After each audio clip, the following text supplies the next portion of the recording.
Hello guys, welcome to my channel. तो इस matter around us pure chapter हमारा चल रहा था, अब उसको कंटिन्यू करते हैं। और पार्ट 1 मैंने कर दिया था, ये पार्ट 2 है। तो यहाँ पे हम मिक्सचर से पढ़ेंगे। तो मिक्सचर जैसे अभी इस लास्ट में हमने क्या पढ़ा था, pure substance, elements, compounds, metal, non metal, metalloids, ये सब हमने देखा था। बट मिक्सचर थोड़े डिफरेंट होते हैं प्योर सब्सटेंसेस। मिक्सचर यानी कि इसमें तुम्हें नाम सुन के पता चल रहा है कि कोई भी दो चीज़ हैं, दो या दो से ज़्यादा तीन चीज़ें मिली हुई हैं, वो भी फिक्स रेशो में अगर जुड़ जाएंगी तो कंपाउंड बन जाएगा। बट इसका मेन मुद्दा क्या है, एनी प्रोपोर्शन में। अगर कोई भी चीज़ एनी प्रोपोर्शन में मिक्स है, जैसे कि सॉल्ट को शुगर में ऐड कर दो किसी भी प्रोपोर्शन में, लेमनेड बना रहे हो तुम, मैं चीनी थोड़ा ज़्यादा डालती हूँ क्योंकि मुझे मीठा ज़्यादा पसंद है। किसी को अगर मीठा कम पसंद है तो वो कम डालेगा। तो वो एक तरीके से मिक्सचर ही बना रहे हैं हम, सॉल्यूशन। बट हम क्वांटिटी डिफरेंट डिफरेंट ले रहे हैं। कोई किसी को ज़्यादा नमक पसंद है लेमनेड में, किसी को कम पसंद है, ठीक है, मुझे ना ज़्यादा ना कम। तो उस टाइप के if two or more substance, element और compound are mix together in any ratio, ये मेन पॉइंट याद रखना, in any ratio, and they do not undergo any chemical change but retain their properties. वो chemical change में नहीं जाते, और जाते भी तो अपनी प्रॉपर्टीज़ को रिटेन कर लेते हैं। Resulting substance is called mixture. Mixture भी दो टाइप के होते हैं, होमोजीनियस और हेटेरोजीनियस। होमोजीनियस का एग्जाम्पल है तुम्हारा लेमनेड सॉल्यूशन। ऐसा मतलब इसमें दोनों जितने भी कॉन्स्टिट्यूएंट्स हैं वो यूनिफॉर्मली डिस्ट्रीब्यूट होंगे, और इसमें यहाँ पे अनडिस्टर्ब्ड रहेंगे इसके पार्टिकल्स। हेट्रोजीनियस में, होमोजीनियस मैंने टेबल बनाई, टेबल में इजी रहता है समझने के लिए, ठीक है। Homogeneous mixture components are uniformly mixed with no visible boundaries. इसमें हमें कोई भी बाउंड्रीज नहीं शो होगी क्योंकि पार्टिकल्स जो हैं वो यूनिफॉर्मली मिक्सड हो रखे हैं। Heterogeneous components are not uniformly mixed with visible boundaries. इसमें क्या है, कंपोनेंट्स मिक्सड नहीं होंगे और बाउंड्रीज भी जो होंगी इनकी विजिबल होंगी। Sugar in water, oil and water, क्योंकि इसमें ऑयल ऊपर ऊपर तैरेगा, पानी नीचे रहेगा। Uniformly distributed, not uniformly distribute, ये पॉइंट ऊपर वाला ही दोबारा लिखा हुआ है। Can not be separated by physical means, क्योंकि नहीं कर सकते भाई, हम इन्हें नहीं कर सकते। और हेट्रोजीनियस को can be separated by physical means. The ratio of composition is very. Homogeneous में रेशियो वेरी करती है, और करेगी तो वेरी इसमें भी करेगी क्योंकि ये मिक्सचर में वेरी करती ही है। Different amounts of sugar in lemonade, इसका एग्जांपल है सैंड इन वाटर, जिसमें कि सैंड अलग पानी है जैसे, और यहाँ पे सैंड तुम्हें नीचे दिखेगी लेफ्ट अनडिस्टर्ब, ठीक है। मिक्सचर और कंपाउंड में देखते हैं। मैंने अभी तुम्हें बताया कंपाउंड में फिक्स्ड होता है और इसमें फिक्स नहीं होता proportion. Formed by physically mixing of two और मोर सब्सटेंस, इसमें हम फिजिकली मिक्स करते हैं, इसमें केमिकली हम दो कंपाउंड को एक साथ ला रहे हैं। Considered impure substance, consider pure substance. Variable composition होती है इसकी, फिक्स्ड कंपोजिशन होती है। कैन बी होमोजीनियस और हेट्रोजीनियस, ऑलवेज होमोजीनियस। तो ये पूरा डिफरेंसेस है, याद कर लेना, रटना मत, बस थोड़ा रीड कर लेना एक दो बार, तुम्हें अपना आप याद हो जाएगा। Can be separated by physical methods like filtration, ये can not be separated by physical methods, it will separate through chemical methods like electrolysis or electrochemical methods, which you will study in your further classes. Okay.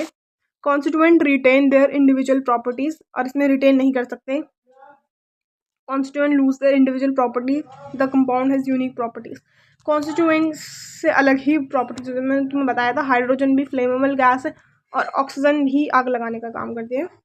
तो H2O आग बुझाने का काम करता है। No new substance are form depend on the constituents. कोई नया substance नहीं बनेगा, इसमें कोई नया सब्सटेंस बनता है। Do not have defined melting and boiling point, इसमें है defined melting and boiling point. Are always carry alloys. अब अलॉयज के मिक्सचर कंपाउंड याद रखने मिक्सचर है, क्योंकि इसमें देखो कॉन्स्टिट्यूएंट्स डिफरेंट प्रोपोर्शन में, 30% जिंक है, 70% कॉपर है। अब देख लेते हैं अलॉय क्या है। दो मेटल या मेटल को मिला लो, या मेटल और एक नॉन मेटल को मिला लो। Alloys are combination of two और more metals, or a metal और नॉन मेटल, इनका मिक्सचर है, कॉम्बिनेशन है। They can not be separated into metal, separated in their components by physical method. Despite this, alloys are considered mixtures because they retain the properties of their constituent elements and can have varying composition. Basically इतने याद रखो, लंबा चौड़ा याद करने की जरूरत नहीं है। अलॉयज मिक्सचर होते हैं, और क्यों होते हैं, क्योंकि ये किसी भी प्रोपोर्शन में जुड़े हुए हैं, मतलब कंबाइन हो रखे हैं इन एनी प्रोपोर्शन।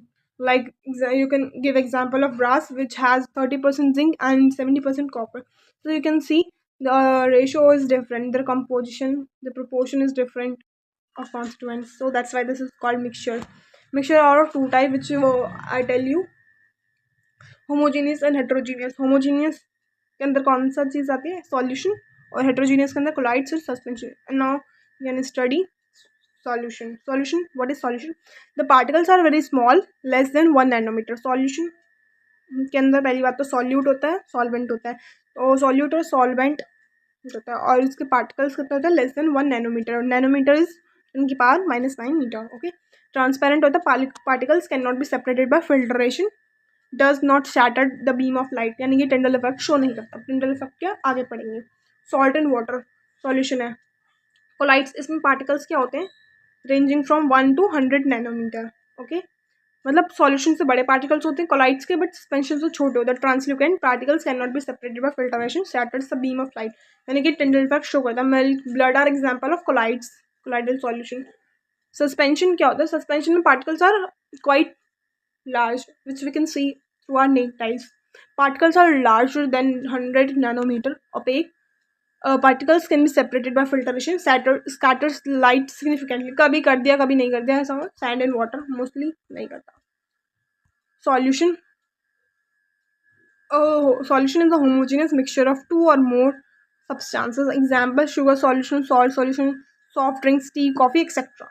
तो ये सॉल्यूशन है. सॉल्वेंट कैसी चीज़ है, जो आपको मैं इजी बता रही हूँ. तो डेफिनेशन है, सॉल्यूट जो कि कम क्वांटिटी में प्रेजेंट है, और सॉल्यूट, जैसे एग्जांपल ले लो, तुम्हारे पास 10 ग्राम शुगर है, ठीक है, और 90 ग्राम वाटर है. तो इसमें से अगर मैं तुमसे पूछूं सॉल्यूट क्या है और सॉल्वेंट क्या है, तो you can easily say that दीदी 10 gram is quite low, quite come, and this is quite large quantity.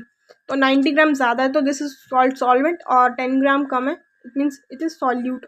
सो ऐसे याद रखो, क्वांटिटी कम है तो सॉल्यूट, क्वालिटी ज़्यादा है, क्वांटिटी ज़्यादा है तो solvent. Concentration of solution. Concentration क्या होता है, a solution may have small amount of solute dissolve in it while